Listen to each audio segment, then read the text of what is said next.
Hi there. This evening I will be reading a little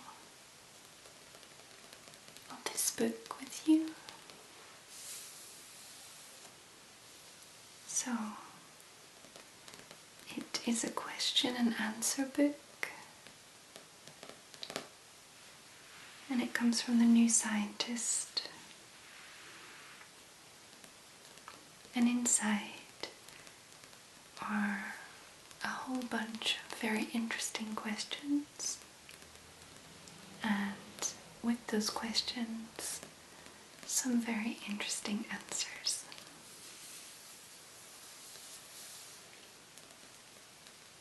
It's a book that I knew about, but I hadn't bought it yet. And on my last trip to England, I got it in one of the charity shops, so just £1 from the Cat's Protection. Bargain.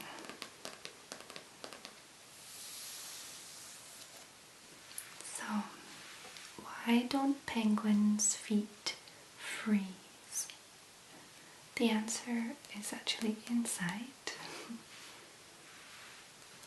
And 114 other questions. The follow-up to the #1 bestseller, Does Anything Eat Wasps? Which my mother actually has this book, so I've had a flick through.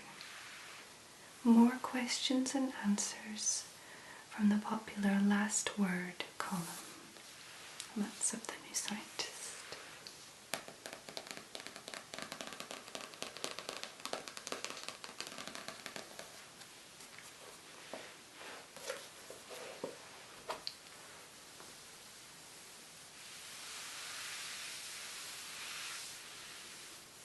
What time is it at the North Pole? What's the chemical formula for a human being? Why is snot green? Should you pickle your conkers? So if you're not British, you probably don't know what conkers are. They are the nuts or seeds, I guess, large like that are inside the green balls of the spikes that fall down from horse chestnut trees, and there are use for them, other than nature's use for them, is a game where you tie string to your conkers and you battle with others. Okay, so why do boomerangs come back? All very valid questions. The New Scientist magazine's ever popular Last Word column produces an endlessly fascinating array of questions and answers from its readers. For all those who relish its mixture of wit, insight, and scientific curiosity, not to mention those who have read and enjoyed Does Anything Eat Wasps?, the brilliantly successful previous collection, this new volume will be irresistible. Why Don't Penguins' Feet Freeze? Includes recent answers never before published in book form, as well as old favourites from the column's early days. This bumper collection brings together the highlights of the last word in another wise, weird and wacky compilation that is guaranteed to amaze in form and delight.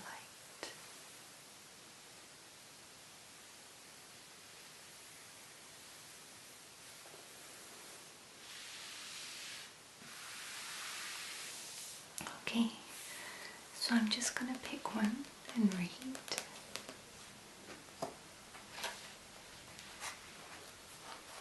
First, I'm just going to have a look at the contents. I love the fact that when you buy second-hand books, there's little things written all over the place. Here's probably just a code for the charity shop that was selling it, things like that. Okay, so the contents: introduction, our bodies, feeling okay, plants and animals, food and drink, domestic science, our planet, our universe, weird weather, troublesome transport, best of the rest, and the index.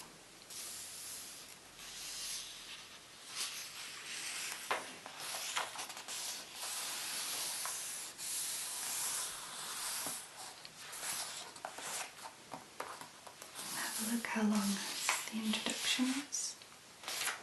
Okay, well, I'll just read the introduction. This book's predecessor, Does Anything Eat Wasps?, was the surprise publishing phenomenon of the 2005 Christmas season.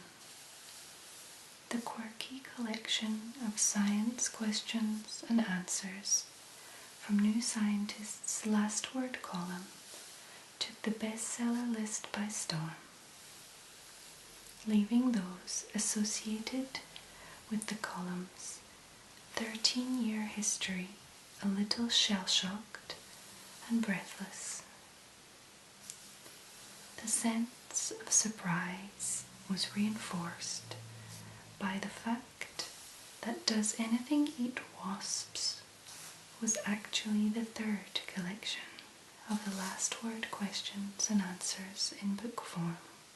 The first two had modestly paid their way without ever troubling the bestseller charts, which, on reflection, seems a pity, for those first two volumes contain some of the questions that have come to define exactly what the Last Word column represents: the pursuit of the offbeat and the trivial.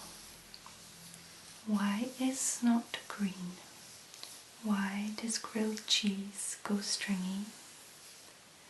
Why does silver foil make tooth fillings painful? And of course, why don't penguins' feet freeze? Perhaps more importantly, those first two books also contained answers to questions that are asked every week by readers who newly discover the last word. It seems everybody wants to know why hair turns grey or the sky is blue, and you can find the answers on pages 3 and 153. Interestingly, the most popular question when the first two Last Word books were translated into German was why don't sleeping birds fall out of trees? This led to the longest title of any New Scientist book published anywhere in the world. And I'm not going to attempt to read that in German because I don't speak German, I'm afraid. And although the title, Why Don't Penguins' Feet Freeze, does not match this for length, this book is by far the thickest and best value collection of Last Word questions yet published. Since we feel the first two books deserved a wider audience we've combined the best questions and answers from those volumes with some wholly new material from the weekly magazine column to create this bumper edition. Added together, we hope they will keep you entertained for weeks to come. Does anything eat wasps?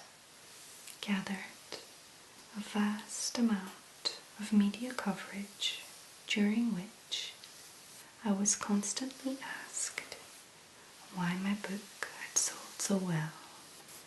The truth was, of course, that it wasn't my book at all. It belonged to the readers of New Scientist. Remember, everything you see here is provided by contributors to The Last Word, both in the weekly print edition of the New Scientist and online. Thousands of questions are posed every year, and just as many answers are received. So if you have something to ask New Scientist's readers, visit www.newscientist.com/lastword or buy the weekly magazine. Even better, if your friends routinely describe you as a complete know-all, or like me, the pub bore, you are just the kind of person we are looking for. The Last Word is your natural home, so why not help us answer our endless supply of questions?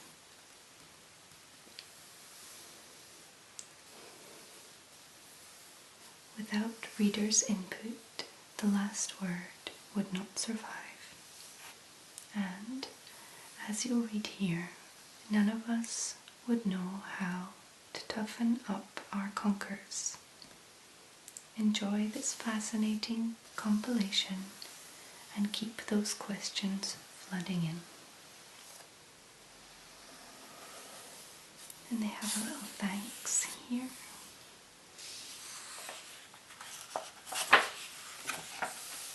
And then lots of different questions.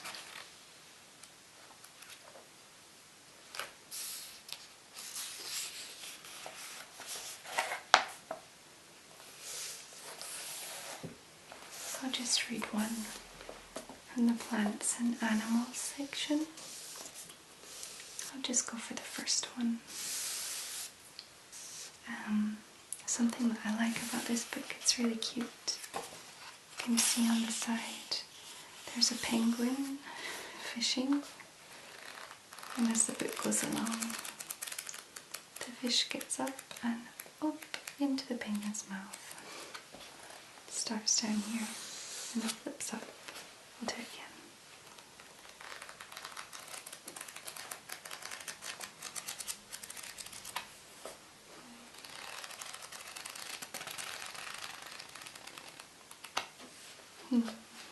I hope it shows up on camera, otherwise I hope it was a relaxing noise. Okay, so why do birds never fall off their perches when sleeping? Do they in fact sleep? So that was the question from Graham Forbes in Kilmarnock, Ayrshire in the UK. So, birds have a nifty tendon arrangement in their legs. The flexor tendon from the muscle in the thigh reaches down over the knee, continues down the leg, round the ankle, and then under the toes. This arrangement means that at rest, the bird's body weight causes the bird to bend its knee and pull the tendon tight, so closing the claws. Apparently, this mechanism is so effective that dead birds have been found grasping their perches long after they have died. And the answer was from Anne Bruce from Girvan in Ayrshire in the UK. Okay, so the second answer, yes, birds do sleep. Not only that, but some do it standing on one leg, and even more surprising, may be hypnotized into sleep at will. My minor bird was. If you wish to try it, bring your eyes close to the cage and use the hypnotist's "your eyes are getting heavier" principles, not spoken, on your own eyes. Act as if you are gradually falling asleep, and the bird will follow you. Finally, holding one leg up under its belly, tucking its head under its wing, and falling into a deep sleep. What's more, most pet bird owners know that all you need to do to make your pet fall asleep is to cover the cage with a blanket to simulate night. And the answer was David Leckie from Haddington, East Lothian in the UK. And there is a third answer to this question. Birds do sleep, usually in a series of short power naps. Swifts are most famous. Swifts are famous for sleeping on the wing. Since most birds rely on vision, bedtime is usually at night. Apart from nocturnal species, of course. The sleeping habits of waders, however, are ruled by the tides rather than the sun. Some other species are easily fooled by artificial light. Brightly lit city areas can give songbirds insomnia. A floodlight racetrack near my home gives an all-night dawn effect on the horizon, causing robins and blackbirds to sing continuously from 2 a.m. onwards. Unfortunately, I don't know whether it tires them out as much as it does me. And that was from Andrew Scales, Dublin, Ireland. So that gives you a little idea of the kind of questions and answers in the book.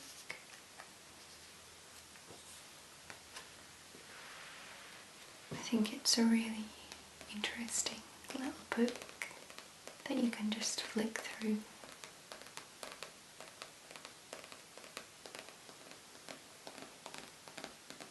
Learn something.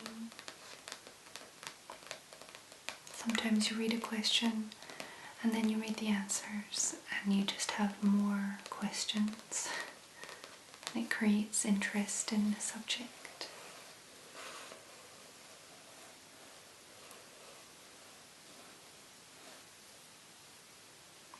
I hope that you enjoyed this video. Don't forget to subscribe if you're not already, and you would enjoy some more videos like this.